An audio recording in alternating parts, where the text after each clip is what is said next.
Are we ready for a new world order? Wider discussion today. Well, I think the word framing is correct. I wrote a piece in late October saying we're already in World War III.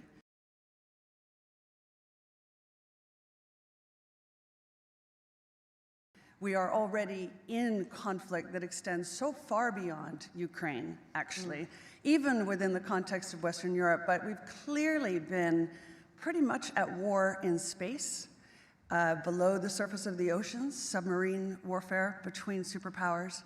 I would even say that this has been happening for at least 4 years, and it's spilled over into public view on the ground. But we don't frame it that way. Don't force us into a corner here. Are they right? Well, it may be a bit late for that. I remember talking to an Australian diplomat at one point about this break between the US and China and said, you know, both sides are going to say, whose team are you on? And he said, our job is to make sure the question never arises. But the question has arisen.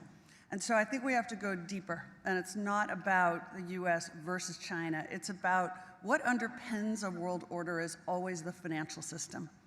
I was very privileged. My father was an advisor to Nixon when they came off the gold standard in '71. And so I was brought up with a kind of inside view of how very important the financial structure is to absolutely everything else.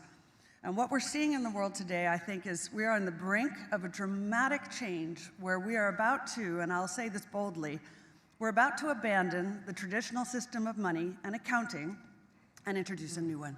So I find it very difficult to talk about the world order that we're coming into, given how very tenuous and unstable the current environment is. In my lifetime, this is the second time that I have seen the superpowers actually threaten the possibility of nuclear war. It's almost unimaginable to anyone who doesn't remember from last time, who isn't old enough. It's unimaginable from 3 months ago, quite frankly. The nature of this conflict that's currently underway, I think, is so deeply misunderstood, not framed properly.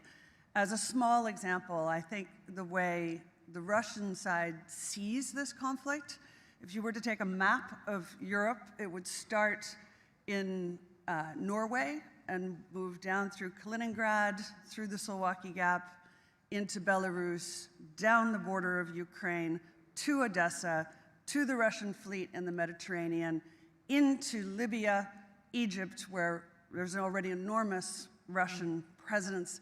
By the way, one side story, we've been privatizing militia for some years, and we have private armies, both on the American side and the Russian side, that now are fighting all the way down to the southern tip of Africa. That is a very different view than this is just Ukraine.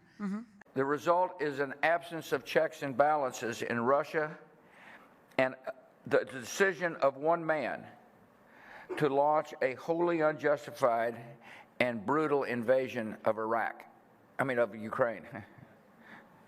Iraq, anyway. And so getting a grip on what is the actual nature of this argument and where is it occurring? George, we were talking earlier because George is writing a book on space warfare.